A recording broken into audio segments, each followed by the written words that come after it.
Welcome to Just Between Us, a podcast powered by the Corey Johnson Program for Post-Traumatic Healing in Boston. Every week, we're going to focus on ways to heal from the devastating impact of collective trauma on our world. My name is Reverend Liz Walker. My name is Jadelle Cummins. Today, our guest is Suffolk County Sheriff Steve Tompkins. So let's get started. Steve, we are just so excited to have you here. I call you Steve because I've known you back before Sheriff. Forever. You know, we're trying to talk public issues in personal ways. And so the issue of trauma is certainly one of those. We all go through that personally, but we go through it as a nation. But our topic today is forgiveness, not something we necessarily think of when we think of our correction systems. So, Steve, does forgiveness play a role at all in your Suffolk County Sheriff's Department when you're talking about men incarcerated? People have said to me that the criminal justice system is broken. And I counter with the fact that it's not broken. It was built this way. It was built to be punitive. It was built to hold people down and beat people down. What we're doing now is the pendulum is swinging more towards a rehabilitative state, frankly, because there's no upside to incarcerating as many people as we do in this country, and there's really no upside to incarcerating as many folk of color that we incarcerate. Now, interestingly, after Reconstruction and slavery went away, they had to have something to replace that, and prisons served that. Right. That capacity. And I believe beginning back with Richard Nixon and then going forward, the number of people, particularly people of color that went to jail, exploded, you see. And so we can no longer do that for two reasons. One, because we are really compromising intellectual prowess. There are so many people that are very smart, very talented, that are incarcerated. Shouldn't happen that way. Two, we are destroying communities. We're destroying individuals, families, and communities. So we can no longer do it that way. And then there's the cost. And in my facility, it costs anywhere between $55,000 and $65,000 annually to incarcerate one person, and I have over 1,000 people every day. You see, and so we are beginning to look at how we do this. If you do something that's offensive to society, how do you pay that debt without having communities and families torn asunder, and without having taxpayers pay a boatload of money? And so we put a number of programs in place to address that. How do we help people improve their station in life? I just wanted to follow up. So yours, it sounds like a voice for reform, for criminal justice reform, in a world that doesn't seem to be responding to that. Am I wrong? Is yours a lone voice, Sheriff, or do you think there are other people who are in this system who are trying to change it? Mine isn't a lone voice. Now, within law enforcement at the level that I'm at Sheriff, it's going to take a little bit more to move forward. But if you look at the DAs, district attorneys across the country, there are a lot of what they call progressive DAs now. Rachel Rollins being one in particular, our DA here in Suffolk County. And they're really looking at who should be in jail. Why should they be in jail, and how long should they be in jail? And so that movement is really happening in earnest now, so that we can change that dynamic. You've been really talking about the goal is not to remain as we were, but to change and evolve and be better. So there's a lot of talk about criminal justice reform in all of our prison systems, and Reverend Liz hinted to that just now. How do you look at that topic in general, just the criminal justice system and the reform of it all? Well, reformation is interesting because I do believe that it needs to start at the front door. And what do I mean by that? I think that we really have to look at our kids and how many kids we're putting in jail and why we're putting them in jail. And the juvenile system is almost a feeder to the adult system, okay? So you have to look at that. We have to start there. We have to really look at how do we interrupt the cycle of criminality. You see, the recidivism rate in the Commonwealth is 46%. So we know this Friday, half of the people that leave our facility this Friday will be back within 3 to 6 months. This is not a guess. This is empirical data is out there that speaks to that. So how do you interrupt that? You know, so when you talk about reforming, we need to tear this whole thing apart and rebuild it. You know, not reform it. We need to rebuild it because it's so far off the tracks, you know, and just so unfair to so many people. A lot of people of color, but also a lot of white people. There are a lot of white people in jail too. So it's that group of people that I call the unseen, the overlooked, the unheard, you know. So they don't have advocates.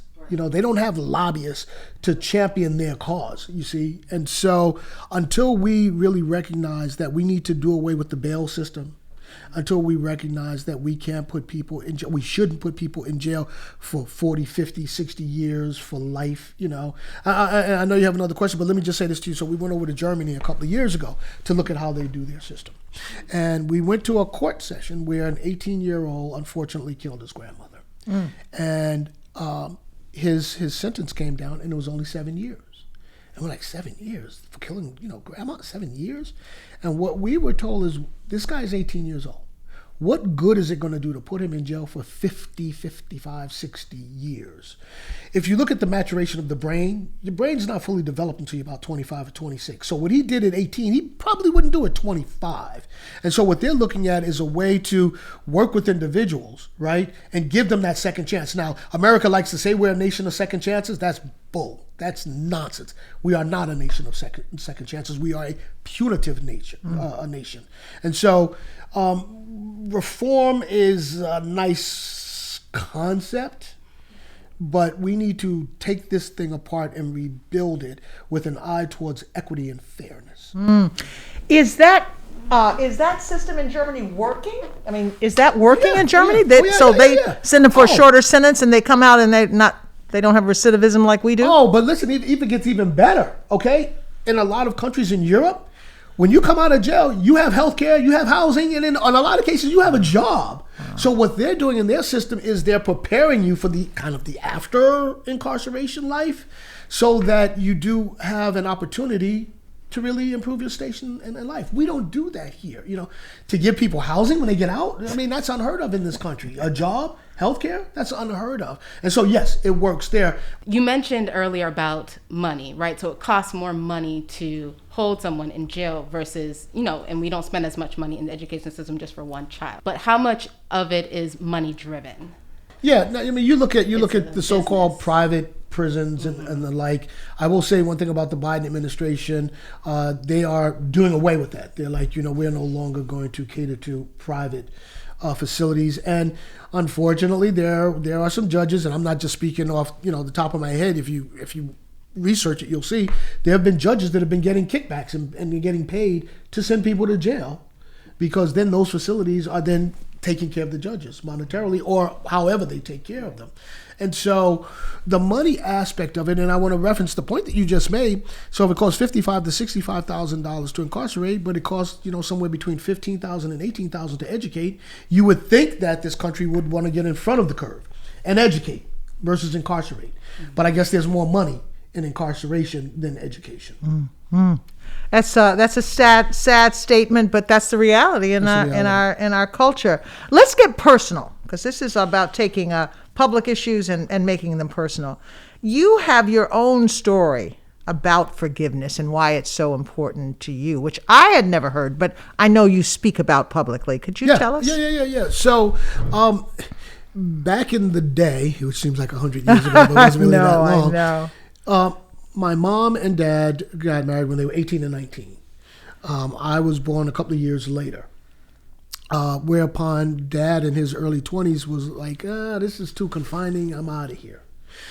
So he leaves. Now, back in the day, people didn't really talk about depression the way they talk about it now. And so my mother fell into what we would commonly known as a state of depression and began to self-medicate herself with alcohol. And so I refer to her as a functioning alcoholic, because she would go to work every day but come home and make sure that at this point, my sister hadn't been born yet, that her child at the time, and then when my sister came along, her children, were fed, were clean, did their homework. And after all of that, she would then drink herself to sleep every night, right?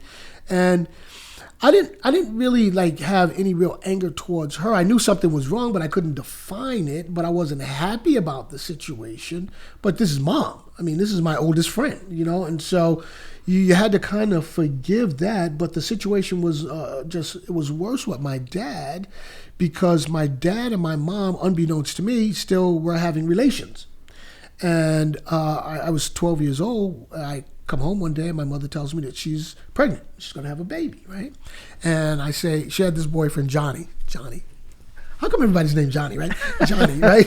And And Johnny was a nice guy, but to me, Johnny wasn't daddy material. Right. You know? And I said, so you're going to have a baby with Johnny? And she said, no. The only person I'd have a child with is your father. Time out. My father who is married to somebody else, that father, that guy. And so my mother gives birth to my sister.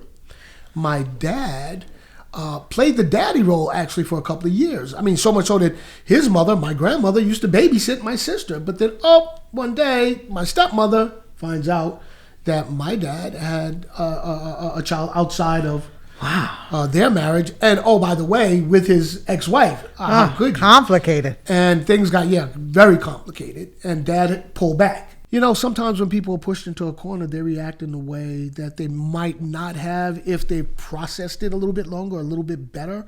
And so I thought to myself, well, I could continue to carry this negative energy against this guy, or I could let it go. So this morning before I came here, we have a program called Nurturing Fathers at the Sheriff's Department. And today they're having their graduation from this particular program. And I recounted this story to them. But I also said to them that, guys, you can't make these babies and then not live up to your responsibilities. You see, you got to do better for your family. Absolutely. You know, if you don't want to have kids, then do the proper thing and don't make the kids. But if you make them, own up to it. You know, and so you want to talk, this is nurturing fathers. Mm-hmm. Well, unfortunately, you are in jail getting this lesson.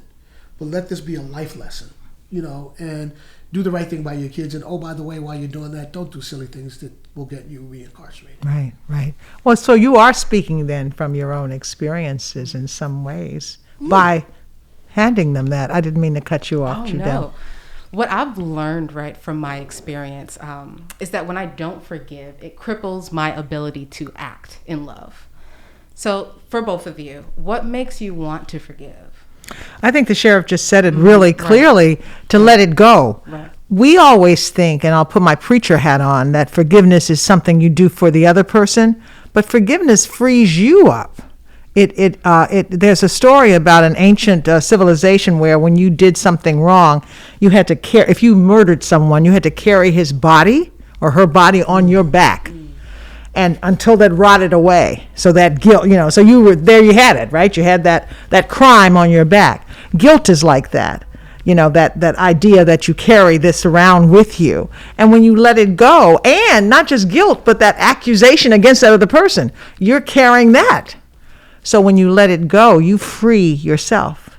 Don't you agree, Steve, a little bit? I agree 100%, but I will also say this in answer to your question.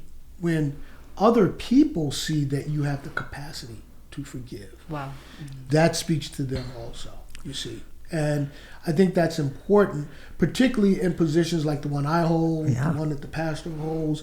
When people look to us, we have to walk the talk. I forget what that saying is, but we have to show that we have the ability to be leaders. If we are anointed with that title of being a leader, then you have to be a leader. And I think the Reverend will agree with me that you need to do that in a productive way. So if people see that you have the capacity to forgive, then hopefully that will transfer over to them and they will also do the same thing. And forgiveness is not forgetting. right. Now, the Bible says God forgives and forgets, but we don't forget. Mm-hmm. But forgiving is letting go, so it doesn't mean you have to forget. But what a conversation. This is great. Right. I'm loving this. Sheriff Steve Tompkins, thank you so much for Thank stopping you. by. And Judelle, you're just growing right in front of me with here your help. your questions and with your contribution. And that is it for this week's Just Between Us. We hope you'll continue to join us in these conversations and in our weekly Zoom conversations called Can We Talk, where people from all walks of life share their stories of loss, grief, hope, and healing. And if you want to learn more about Can We Talk and the Corey Johnson program, visit our website at rpcsocialimpactctr.org. I'm going to give you that again, rpcsocialimpactctr.org. Thanks for joining us, everybody, and be well.